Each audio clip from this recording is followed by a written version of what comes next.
No one's knocking me out.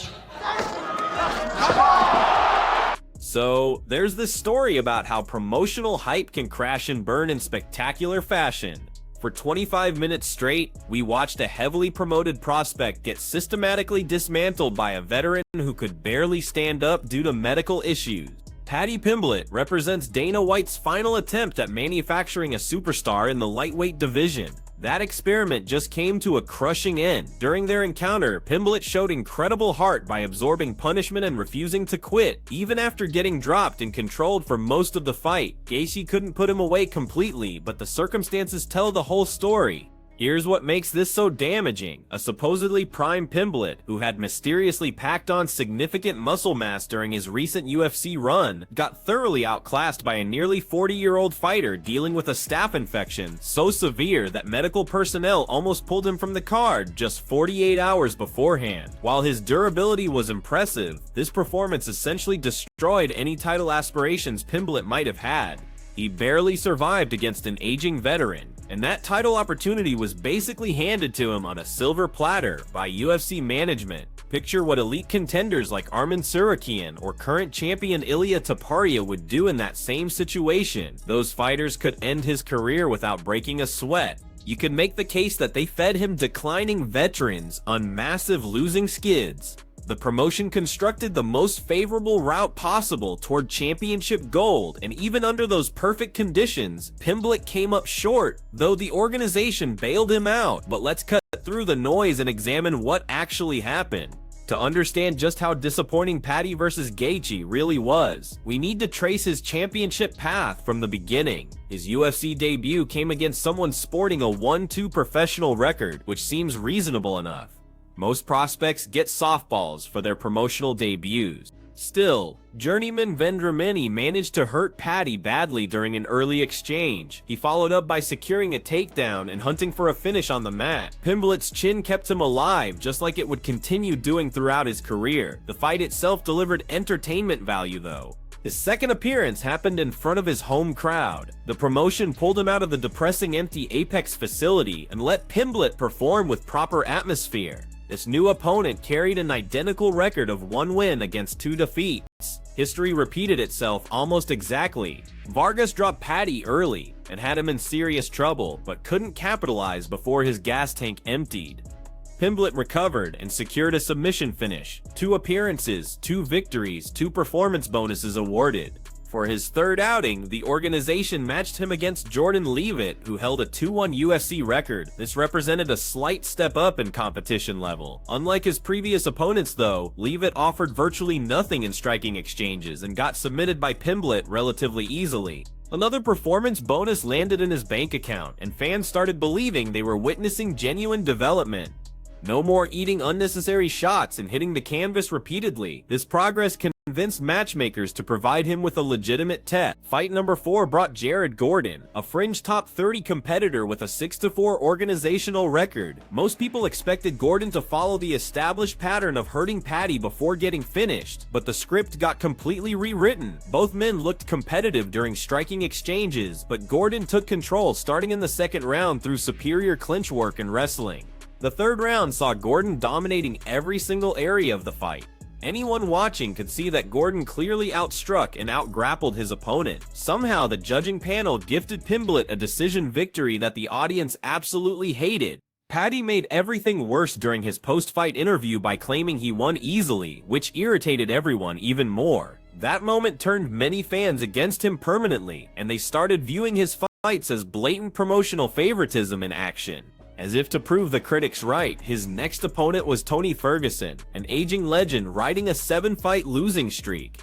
The veteran hadn't tasted victory since before the pandemic began, and his body had absorbed tremendous punishment across every martial arts discipline during that span. Even against this shell of a former contender, young Pimblett couldn't secure a finish. He played it safe for 15 minutes and coasted to a decision win without taking any real risks. Next up was Bobby Green, another UFC veteran without Ferguson's name recognition.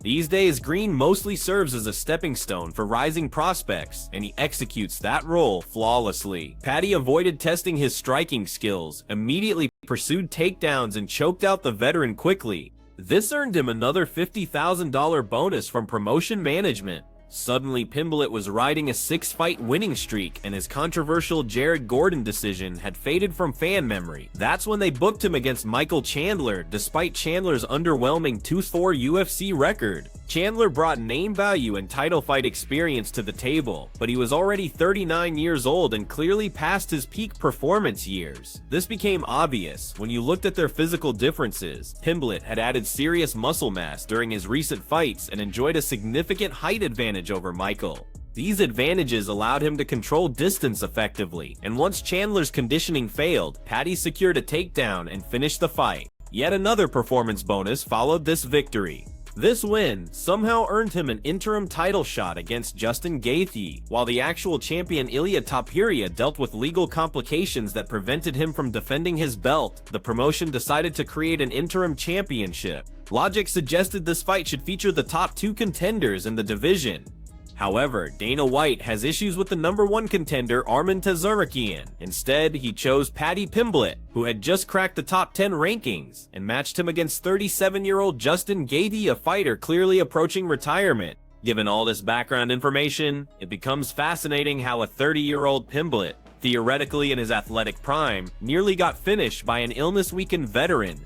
Let's examine exactly what went wrong. Pimblett opened the fight using hit-and-move tactics, landing light combination punches before shifting laterally to avoid counters. Justin stalked him methodically, looking to land 1 or 2 power shots after each of Paddy's offensive bursts. Basic give-and-take striking exchanges. As the round progressed, Pimblett's strategy became increasingly obvious. He was copying former bantamweight champion Aljamain Sterling's approach perfectly. Throw volume striking to accumulate points, make opponents think they can walk through the shots, then surprise them with sudden takedown attempts. This represented smart strategic thinking considering Gaethje's non-existent grappling skills. Everyone who attempts to wrestle with Justin usually succeeds, and with his staph infection, he should have gassed immediately once the fight hit the mat. Shockingly though, after absorbing just 1 clean uppercut from Gaethje, Pimblett completely abandoned his takedown attempts.